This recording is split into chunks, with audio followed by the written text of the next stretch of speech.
Most people think the difference between having $10,000 and $1 million is just adding a few zeros to the screen. But that is physically incorrect. The difference is that you are playing a completely different video game. I'm Dan, and I'm here to help you improve your personal finance by showing you that hitting the seven-figure mark isn't about buying luxury items. It is about unlocking admin mode in a game where everyone else is stuck in survival mode. If you have ever played a survival game like Minecraft or Rust, you know the grind. You spend 90% of your time punching trees, looking for food, and building a shelter just so you don't die when the sun goes down. That is exactly what living paycheck to paycheck is. You are trading your life force for basic resources. But when you hit $1,000 in liquid investments, the game glitches. You stop playing for resources and start playing for strategy. Picture a video game heads-up display HUD in your mind right now. For years, your health bar, your bank account has been flashing red, hovering near critical. One bad hit, one layoff, or one medical emergency, and it's game over. But the moment you cross that $1 million threshold, that health bar doesn't just get full, it disappears. You become invincible to the standard enemies that destroy 99% of the population. This triggers a phenomenon I call the rule of inversion. Things that used to be tragedies become minor inconveniences. If you have $5,000 to your name and your transmission blows up, that is a crisis that could ruin your year. If you have $1,000 invested, that same explosion is just a calendar notification. You don't even raise your pulse, you just fix it. The stress doesn't penetrate your armor. But the most shocking change isn't the safety, it's the gravity. You grew up believing that you have to chase money, work harder, and grind for every dollar. But at this level, the physics flip, money starts chasing you, opportunities that are completely invisible to regular people suddenly start appearing in your inbox, begging you to take them. I call this the opportunity magnet, and it is the primary reason the rich get richer while everyone else stays stuck. It's an unfair advantage that completely rigs the game in your favor. And in the next part, I'm going to explain exactly why the world is desperate to give you more money the moment you stop needing it. If you are tired of playing on hard mode, hit the like button right now, because we are about to break down exactly how to hack the system. There is a cruel joke in the financial world that explains everything about why the gap between the rich and the poor keeps widening. It is called the banker's paradox, and it states simply, the only people who can easily borrow money are the people who have absolutely no need to borrow it. Let's look at the opportunity magnet I mentioned earlier. When you are broke, you are radioactive to the financial system. You are a risk. If you walk into a bank and beg for a $10,000 loan to start a business, they will look at your credit score, look at your lack of collateral, and likely laugh you out of the room or offer you a credit card with a predatory 25% for interest rate. You are fighting for scraps. Now, let's flip the script to a split-screen scenario. On the left, we have you begging for that loan. On the right, we have a guy with $1,000 in a brokerage account. He isn't asking for money. In fact, his phone is ringing off the hook. Banks are calling him, offering him lines of credit at 6% or 7%. Real estate developers are emailing him off-market deals. Why? Because money flows to safety. When you have $1 liquid, you signal to the market that you are a safe harbor. So the market dumps opportunities in your lap that regular people never even see. This isn't just a vibe, it is literally written into United States law. There is a legal red line drawn by the Securities and Exchange Commission, SEC, known as Accredited Investor Status. Under Rule 501 of Regulation D, if you have a net worth of over $1,000, excluding your primary home, you legally unlock a secret menu of the economy. Suddenly, you are allowed to invest in pre-IPO startups, private equity funds, and hedge funds, the kind of high-risk, high-reward deals that turned early Uber or Airbnb investors into billionaires. The government literally blocks normal people from these deals to protect them. But once you cross that $1 million mark, the velvet rope lifts. You get to buy equity in companies before they go public. You get access to the wholesale price of assets while everyone else pays retail. This is the definition of the unfair advantage. You aren't working harder than the guy making $50,000 a year. In fact, you are probably working less. But because you have the capital, you get the first phone call, you get the friends and family discount. The wealth generates its own gravity, pulling more wealth toward it without you lifting a finger. If getting access to that secret menu sounds like a goal worth grinding for, subscribe to the channel right now, because I want to help you get your name on that list. But here's the catch. Having access to these deals is great, but the real power of $1 isn't just about what you can buy, it is about what you can survive. When you have this much liquidity, you unlock a defensive superpower I call the failure shield. It allows you to take risks that would financially decapitate a normal person. And in the next part, I'm going to explain why playing it safe is actually the most dangerous thing you can do. There is a massive myth floating around that rich people are conservative with their money. You hear stories about Warren Buffett driving an old car and eating McDonald's, and you think, to get rich, I must pinch every penny and never take risks. That is completely backwards. The wealthy are aggressive, they take massive swings, but they can do it because they are wearing the failure shield. Think about asymmetric bets. This is a fancy term for a gamble where the downside is capped, you can only lose a little, but the upside is infinite, you can make millions. Starting a business is an asymmetric bet.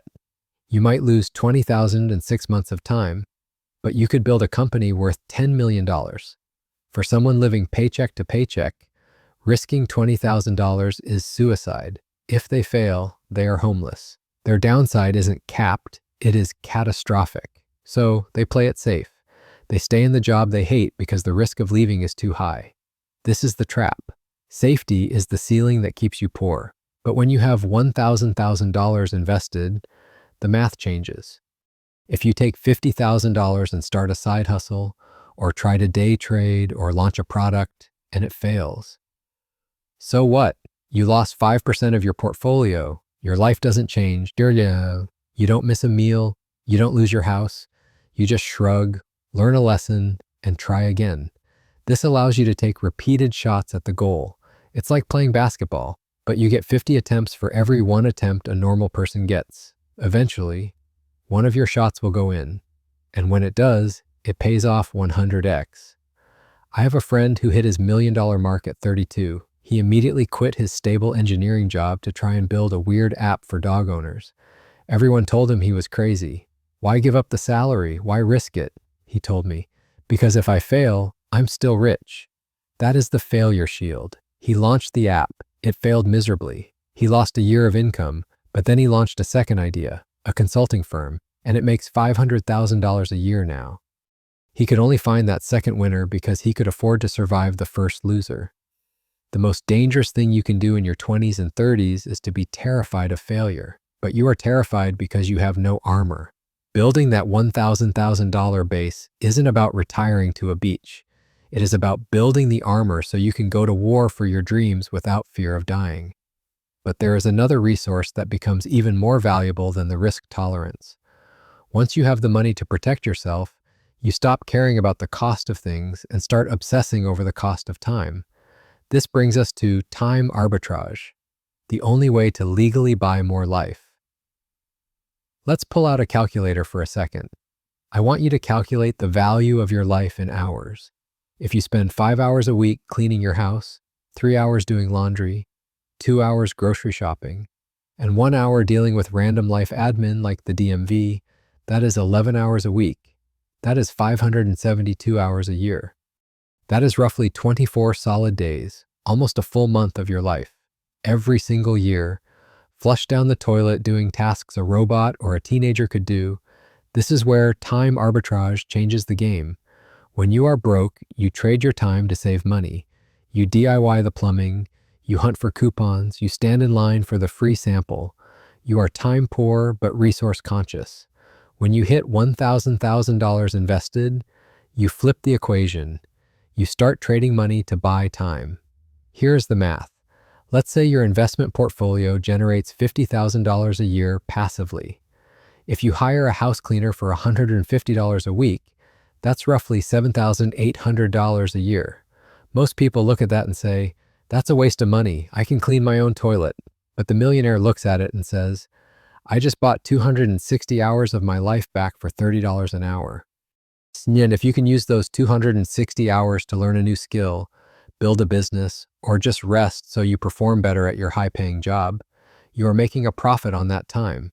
You are paying $30 to earn $100 or $500. That is the arbitrage. It shifts your desire entirely. In the beginning, you want the money to buy a Lamborghini because you want to look cool. But once you actually have the money, you realize you don't want the car, you want a personal assistant, you want a housekeeper, you want a meal prep service. You want to delete the low-value drudgery from your existence so you can focus entirely on your highest and best use. This is the ultimate luxury. It isn't a gold watch. It is waking up on a Saturday morning and realizing you have zero chores to do because systems are handling them for you. You are free to be human, not just a maintenance worker for your own life. But there is a weird paradox that happens when you start living this way. You would think that having money and buying your time back would make you want to flash it, to show everyone you made it. But for most people who hit this milestone, the exact opposite happens. They disappear, they go undercover. This is a social strategy called the gray man, and it is the reason you probably walked past a millionaire today and didn't even know it. There is a strange paradox in the modern economy that I call the signaling trap. If you walk into a high-end club in Miami or Los Angeles, you will see guys wearing $2,000 Balenciaga sneakers, dripping in logos, and popping bottles of champagne. You look at them and think, that guy made it. But if you looked at their balance sheet, you would likely see a leasing agreement, a credit card maxed out at 28% APR, and a net worth that is technically negative. On the flip side, if you walk into a boardroom in Silicon Valley or a private investment meeting in New York, the guy with the most power in the room is often wearing a $20 unbranded t-shirt and a pair of worn-out New Balance sneakers. Let's play a quick game. I want you to picture two people. Person A is driving a brand new Mercedes C-Class, wears a Rolex Submariner, and posts photos of his steak dinner on Instagram every Friday. Person B drives a 2016 Honda CR-V, wears a Garmin watch, and has zero social media presence. Which one has $1,000 in the bank? Statistically, it is almost always person B. This is what we call the gray man strategy. In the tactical world, a gray man is an operative who blends into the crowd so perfectly that no one notices them. In the financial world, it is the ultimate power move. When you are broke or in the middle class, you feel a desperate biological need to signal status. You buy things to prove to other people and to yourself that you are doing okay. You are trying to convince the tribe that you are valuable. But when you actually hit $1,000 invested, that insecurity evaporates. You don't need to prove you have money because you know you have money. Suddenly, wearing logos feels tacky. It feels like you are trying too hard. This is why you see the rise of quiet luxury or the tech CEO uniform. Look at Mark Zuckerberg or any major tech founder. They aren't dressing like that because they have no fashion sense. They are dressing like that because it is a flex. They are saying, my time and my brain are so valuable that I cannot be bothered to choose an outfit. And my bank account is so big that I don't need to impress you with a Gucci belt. Adopting the gray man persona gives you a massive tactical advantage in life. You are underestimated. There is a profound sense of power in walking into a car dealership looking like you mow lawns for a living. The salesman might ignore you. He might treat you like you can't afford the car. And then you pull out your phone and pay cash. You hold all the cards because nobody knows what you are holding. Furthermore, looking rich is expensive and dangerous. It attracts lawsuits. It attracts long-lost cousins who need a loan, and it makes you a target for scammers. Looking average is free and safe. The goal of the $1,000 investor is to be stealth wealth, to have the financial power of a small corporation, but the outward appearance of a regular neighbor. So, as you build your first million, stop worrying about looking the part. The wealthiest people I know look like they shop at Costco, because they do. They understand that money is a tool for freedom, not a costume for validation. But while the gray man strategy protects you from the outside world, there is a much deeper purpose for this money that goes beyond your own lifetime. $1,000 isn't just a number, it is a circuit breaker that stops a cycle of poverty that has likely plagued your family for generations. In the final part, We are going to talk about how this money changes your last name forever. We have talked about how $1,000 buys you admin access to life, how it acts as a magnet for opportunity, and how it shields you from failure. But if you stop there, you are missing the most important chapter of the story. You are missing the generational impact. I want you to mentally zoom out on your family timeline. Go back 100 years, go forward 100 years. Somewhere in that timeline, there has to be a circuit breaker. This is the one person who stands on the tracks, puts their hand up and says, "The struggle stops with me." For most families, poverty is a hereditary disease. It gets passed down from parent to child, not just the lack of money, but the stress, the scarcity mindset, and the bad habits. We can't afford that. Rich people are evil. Money is the root of all stress. These scripts play on a loop for generations. When you hit $1,000 invested, you cut the power to that script. You become the family bank. This doesn't mean you hand out cash to every cousin who wants to buy a jet ski. It means you become the safety net that allows your children, or your future children, to take risks they never could have taken if you were broke. Imagine your kid wants to be an artist, or a scientist, or start a nonprofit. If you are broke, you have to tell them, be practical, get a corporate job, we need safety. But if you are the circuit breaker, you can tell them, go for it. If you fail, you have a soft place to land. You aren't just giving them money, you are giving them the failure shield we talked about in part 3. You are gifting them courage. You also change the trajectory of your parents' aging process. Instead of wondering how they will afford care, or if they will have to move into a grim state-run facility, you can step in.